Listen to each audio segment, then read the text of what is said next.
안녕하십니까. 오늘은 제가 차량 관리 방법에 대해서 알려드리려고 하는데요. 차량 관리라는 게 정비소에서 관리하는 방법도 있지만 평소에 내가 운전 습관을 잘 들여놓은 다음 차량을 관리하는 방법도 있습니다. 우리가 이렇게 평소 운전 습관 그리고 작은 행동 하나로 차량의 부품이 망가지는 것을 예방할 수 있는데요. 제가 이번에는 차량 운전하면서 손해보지 않도록 좋은 꿀팁 많이 알려드릴 테니까 영상 한번 끝까지 시청해 주십시오. 첫 번째로는 오토스탑에 대해서 한번 말해볼까 하는데요. 오토스탑 기능은 우리가 운전을 하다가 완전 정차했을 때 차량의 엔진이 꺼지는 기능입니다. 이게 이제 연비적인 측면과 매연가스를 덜 발생해서 요즘 차량에 거의 다 부착이 되어 있는 기능인데 사실 이 기능이 썩 그렇게 좋지는 않습니다. 엔진이 꺼져 있을 때는 매연이 발생하지 않지만 배터리가 가장 큰 출력을 발생시킬 때에는 바로 시동을 킬 때입니다. 그래서 스타트 모터도 계속해서 일을 해야 하고 배터리도 그만큼 수명이 더 빠르게 줄 수밖에 없습니다. 배터리가 100의 에너지를 갖고 있는데 한 번 시동을 킬 때 40의 에너지를 씁니다. 그럼 60의 에너지에서 전기장치를 쓰고 발전기에서 발생하는 전기를 일부를 모아서 충전을 해주죠. 70, 80. 그러다가 시내주행에서 또 멈춘다. 그러면 또다시 에너지를 쓰게 돼서 배터리가 방전되는 속도가 훨씬 더 빠릅니다. 그렇기 때문에 오토스탑 기능이 있는 차량에는 AGM 배터리가 들어가는데요. AGM 배터리는 일반 배터리랑 다르게 유리 섬유가 들어가고 전해질이 움직이지 않고 고정되어 있습니다. 그만큼 더 고출력을 낼 수 있고 배터리의 힘과 총 용량이 훨씬 크죠. 대신에 단점으로는 좀 더 비싼 금액을 가지고 있어요. 그렇기 때문에 우리가 배터리를 더 관리를 잘 해줘야겠죠. 제 차량 같은 경우는 원래 AGM 배터리가 들어가야 되는 차량인데 이게 방전됐을 때가 한겨울이었고 배터리가 품귀 현상이 일어났었어요. 그래서 저는 AGM 배터리를 쓰지 못하고 일반 배터리로 꼈습니다. 그럼에도 불구하고 제가 배터리 수명을 유지할 수 있는 꿀팁이 있는데 그건 바로 주차 5분 전에 하는 딱 하나의 습관입니다. 우리가 원리를 생각해보면 발전기가 돌아가면서 배터리를 충전을 하지만 겨울이나 여름에 엉덩이 따뜻하게도 하고 핸들도 따뜻하게 하고 히터도 쓰고 노래도 틀고 하면서 전기장치를 많이 씁니다. 그러면 발전기가 100의 에너지를 만들어도 한 20, 30%밖에 배터리로 전달이 되지 않죠. 그래서 저 같은 경우는 주차장 가기 5분 전에 먼저 엉덩이 뜨거운 거, 손 따뜻한 거 꺼놓고 볼륨도 조금은 내려놓고 마지막에는 히터도 끄고 주차장으로 들어갑니다. 이 정도 습관만 해도 그 5분 동안 배터리가 충전이 됨으로써 배터리의 총 수명이 늘어날 수가 있어요. 우리가 배터리가 가장 빨리 방전될 때는 바로 겨울철 영하 날씨에서 10시에서 오전 7시까지 대략 한 9시간에서 10시간 정도 정차해 있을 때 출력이 약해지고 에너지가 적어져서 첫 시동을 걸지 못합니다. 아까 제가 앞에 말씀드린 것처럼 시동을 킬 때 가장 큰 에너지를 쓰거든요. 그때 시동이 안 걸리면 방전이라고 보는 거죠. 그렇기 때문에 주차 5분 전에만 이 정도 신경 써줘도 배터리 수명은 1, 2년은 거뜬히 늘릴 수 있으니까 이거 꼭 참조하십시오. 두 번째로는 예열을 꼭 해야 할까? 이거에 대한 의문도 있는데요. 예열 같은 경우는 사실 이야기가 정말 많습니다. 정차에서 예열을 해야 된다. 정차에서 예열하면 공회전이기 때문에 안 된다. CCBB가 많은데 우리가 먼저 예열을 해야 되는 이유가 가장 큰 이유가 바로 엔진의 컨디션이죠.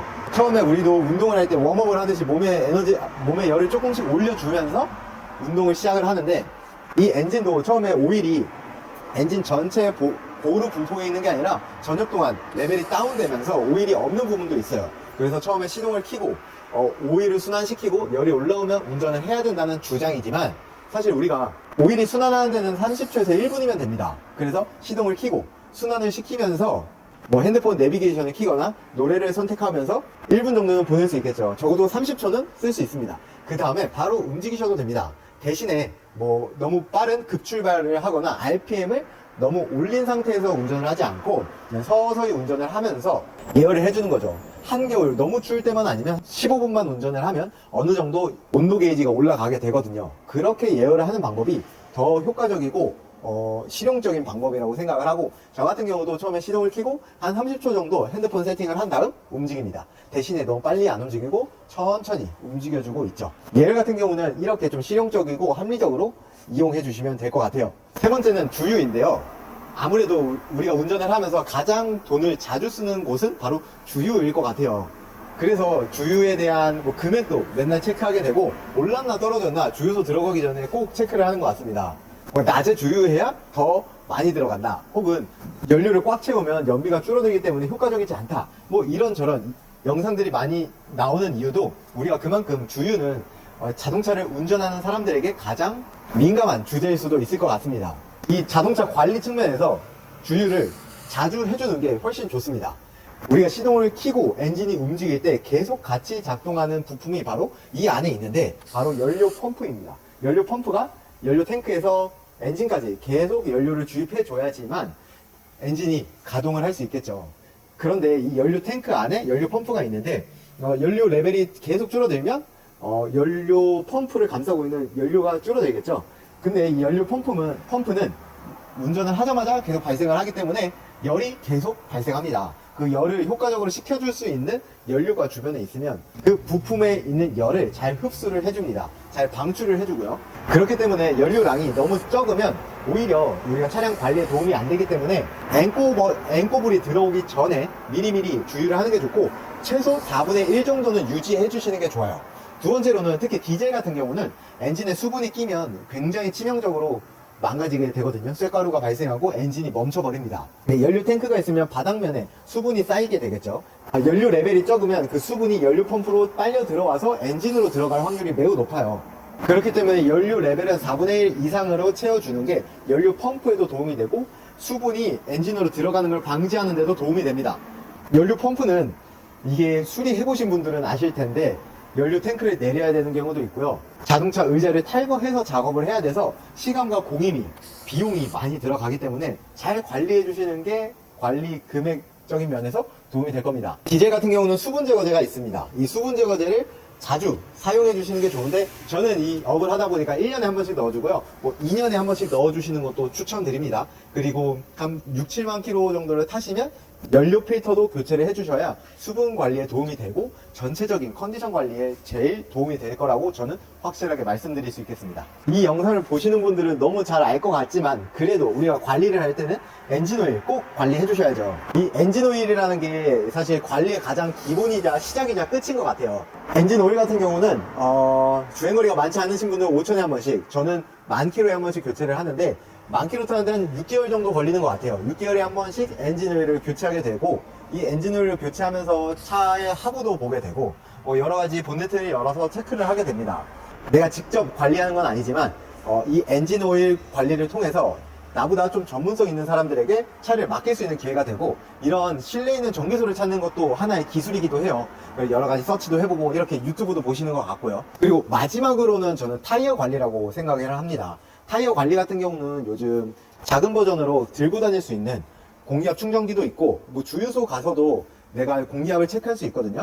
내 차량에 계기판에 공기압이 나온다면 한 32 정도 떨어지면 한 번씩 보충을 해주시면서 타이어 관리를 해주시는 게 좋아요. 타이어 관리할 때 공기압이 너무 없으면 양쪽 끝으로만 빠르게 달아서 편마모가 생기고요. 공기압이 너무 많아도 가운데만 달게 돼요. 그래서 적정 공기압을 맞춰가면서 지속 관리를 해주시는 게 좋고요. 이 타이어는 안전과 바로 직결되잖아요. 장거리 가거나 이럴 때 뭔가 좀 찝찝한데 할 때 한 번씩 봐주면 아직은 문제가 없었지만 이렇게 관리를 해주셔야 장거리를 가거나 운전을 할 때 안전에 최고라고 생각을 합니다. 자, 오늘 영상 어떠셨나요? 제가 차량 관리 방법에 대해서 말씀드렸는데 한 가지 빼먹은 게 있었어요. 바로 세차입니다. 이 세차가 별거 아닌 것 같은데 저희 같은 경우는 차량 하부에서 차량을 많이 보잖아요. 지금처럼 봄 날씨에도 밑에 염화칼슘이 껴있는 차량들이 아주 종종 있습니다. 그래서 겨울철 지나고 특히 봄에 한 번씩 하부 세차하는 거 정말 추천드려요. 이거 하고 안 하고가 2, 3년 지나면 밑에 로우암이나 하부 부품들이 많이 녹쓰냐 녹슬지 않느냐를 판단하거든요.